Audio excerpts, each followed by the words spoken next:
Antes que nada, me gustaría responder una pregunta que muchos de ustedes quizá ya se hayan planteado con anterioridad y que tiene que ver con las razones por las cuales decidimos organizar en una institución académica de San Luis Potosí un coloquio para discutir lo que actualmente ocurre en la República de Mali, un país situado en un contexto alejado, relativamente alejado de nuestro entorno más inmediato. Y las razones de ello tienen que ver con cuestiones de carácter académico, por un lado, y de carácter práctico, por así llamarlas, por el otro.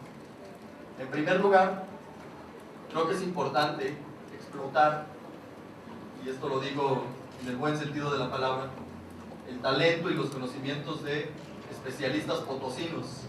En segundo lugar, creo que es necesario hacer este tipo de ejercicios para ir y explorar lo que está ocurriendo en otras latitudes. Eso quizá nos ayudaría a trascender un poco el excepcionalismo que en ocasiones tenemos y nos daríamos cuenta que hay problemas compartidos con países que, aunque parezcan cultural y geográficamente lejanos, pues comparten nuestros problemas. Probablemente también nos daremos cuenta que enfrentamos virtudes similares y que podemos aprender algo de la experiencia maliense.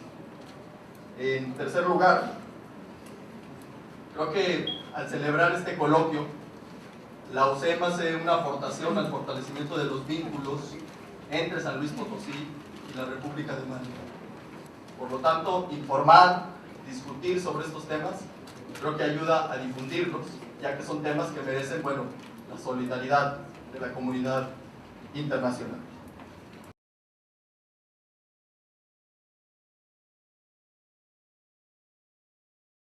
En vez de ir directamente a la crisis actual, me puse a pensar en la colonización, digamos, el rol de la colonización sobre él. Porque cuando tenemos un problema, directamente vemos imágenes de los periódicos, pero no, pues, este grupo mató a ese grupo, quiere poder, pero a un fondo histórico en ese asunto. Inicia desde que Bartolomé Díaz, Vasco da Gama, pues descubrieron África, más o menos. En ese, digamos, continente había varias tribus, etnias, que de alguna forma, aunque había guerras, siempre ha habido, es parte de la relación humana, había más o menos una armonía, ¿no? Hasta incluso había comercios entre los tribus. Pero cuando llegó la colonización, nos vimos enfrentando a una división constante, ¿no? De la creación de fronteras ficticias, ¿no? Entonces llegó el colonizador, digamos, dominó, y la parte, creo que Eric también tocó esa parte más o menos, ¿no? Puso más énfasis en el sur, en donde, digamos, había la mayor parte de la población, en cuanto al dominio administrativo del territorio. Entonces, los del norte tenían menos, digamos, influencia en la gestión del país, que todavía no era país en ese entonces. Entonces, cuando llega la hora de la descolonización, desde la conferencia de 55, propulsado por la ONU y cosas así, la abolición de la esclavitud y cosas así, Francia ya no era potencia, digamos, en ese punto, pero quería, para mantener digamos, su renombre, mantener de alguna forma la mano sobre sus ex colonias de manera indirecta, digamos, esta restricción. Entonces, durante su periodo de Amadou Toumani Touré, hubo dos rebeliones, ¿no? En 2007, encabezado por un tuareg de los Kentasen también, pero no llegó a mayores, ¿no? Porque todavía no había manos detrás. Siempre la superioridad del gobierno, del Ejército Nacional, era superior. Hasta en 2012 cuando tenemos la caída del régimen de Gaddafi, en donde importantes grupos, después de que los yacimientos de reservas de armas de Gaddafi no tenían dueños, acapararse porque lucharon con Gaddafi algunos y otros contra de Gaddafi, regresan, cosa curiosa, regresan tranquilamente de Libia a Mali, aunque no hay frontera entre Mali y Libia. Como pudimos observar, cómo es pensable incluso, cómo si pudieran interceptar a Gaddafi saliendo por ahí, de manera tan espectacular, hasta lo vimos, un grupo de 1500 tuaregs bien armados, con misiles incluso Sol-Area, atravesar Libia, llegar a Mali.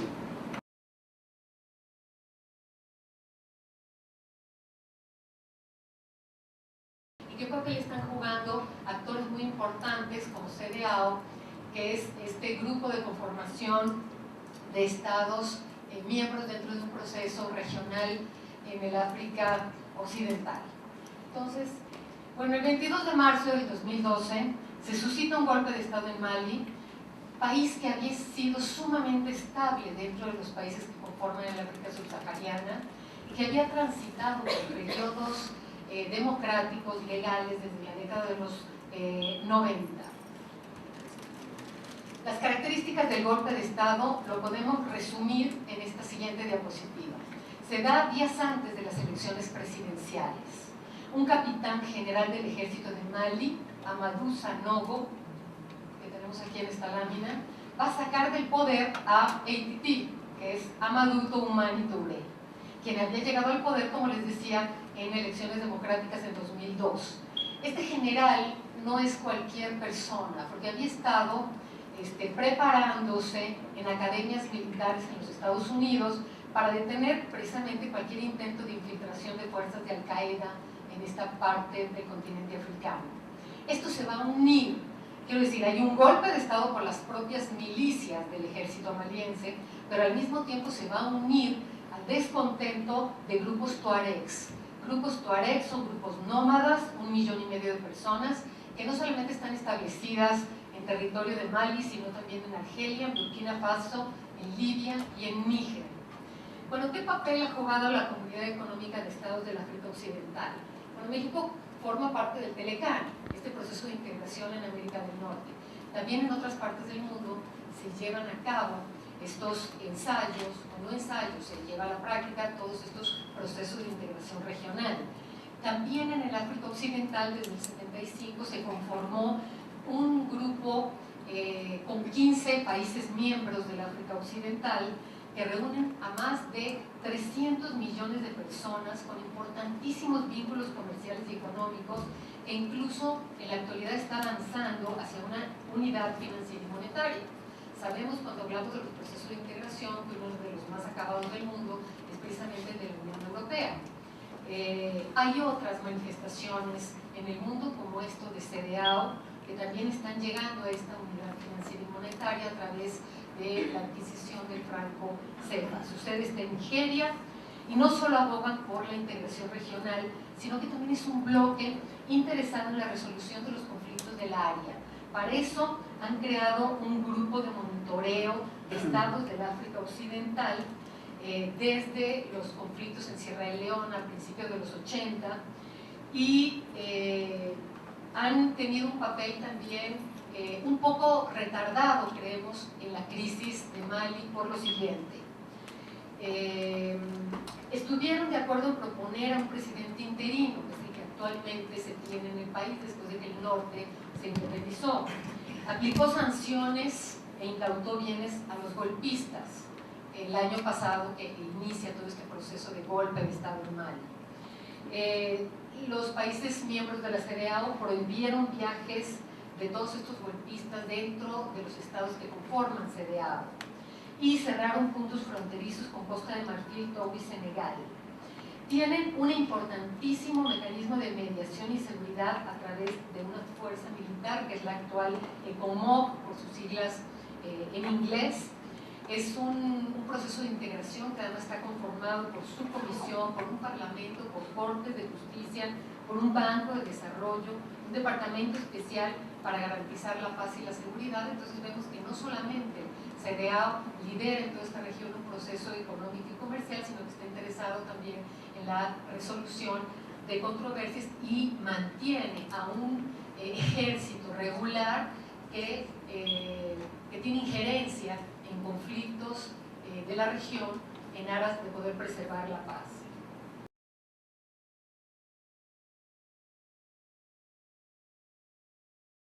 Creo que si podía viniera y conversara un rato sobre los conflictos en Libia y Mali, qué impacto tuvo el conflicto de Libia, el conflicto militar libio en el conflicto militar de Mali, gráfica de cuál es la geografía de ese país y cuáles son las fronteras de ese país y de otros, como bien decía Sumana, cómo es posible que el impacto del conflicto de Libia sobre Mali, si ni siquiera tenemos fronteras. Bueno, pero aquí estamos hablando de esa geografía que usted está viendo ahí. Que hay una geografía tropical en la parte sur, pero después viene todo el cordón saheliano de transición y después viene el Sáhara más agreste y más inhóspito a las fronteras, que en el mapa se ven bellas, pero por supuesto que son fronteras técnicamente establecidas, pero que no rigen como fronteras en ninguna de estas realidades.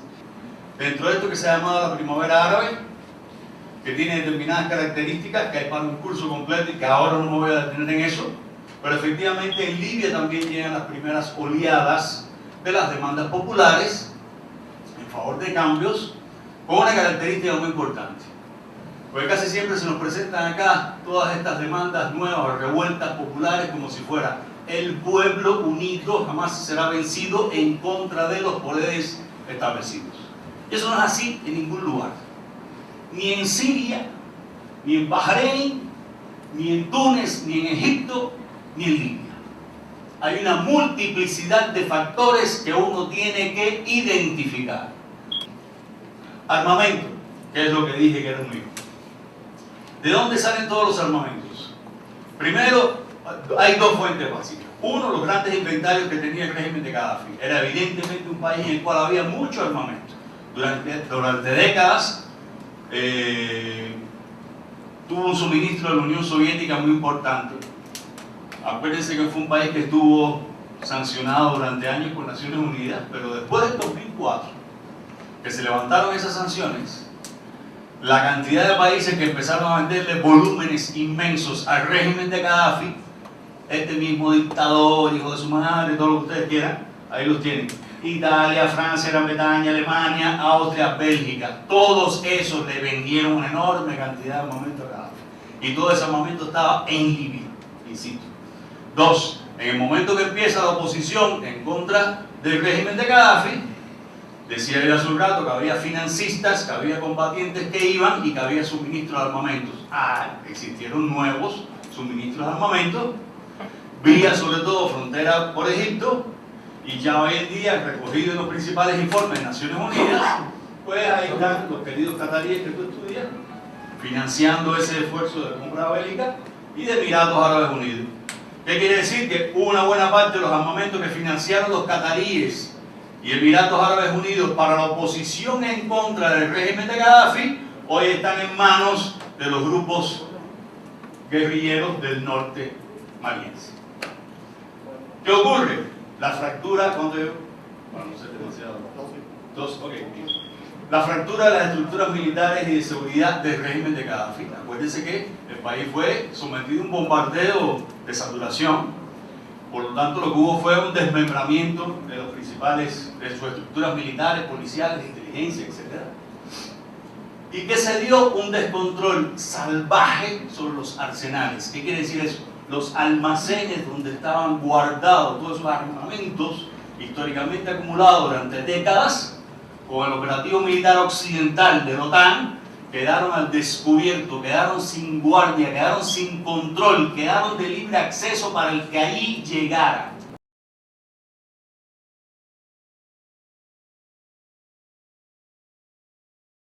Bueno, nos habla del terrorismo, ¿no? Que pues va de la mano, ¿no? Se ha hablado del desplazamiento de soldados, pero no se ha hablado de por qué el interés que tiene Francia en Mali. No hay que olvidar que la intervención francesa en Mali se inscribe en una larga tradición de intervenciones.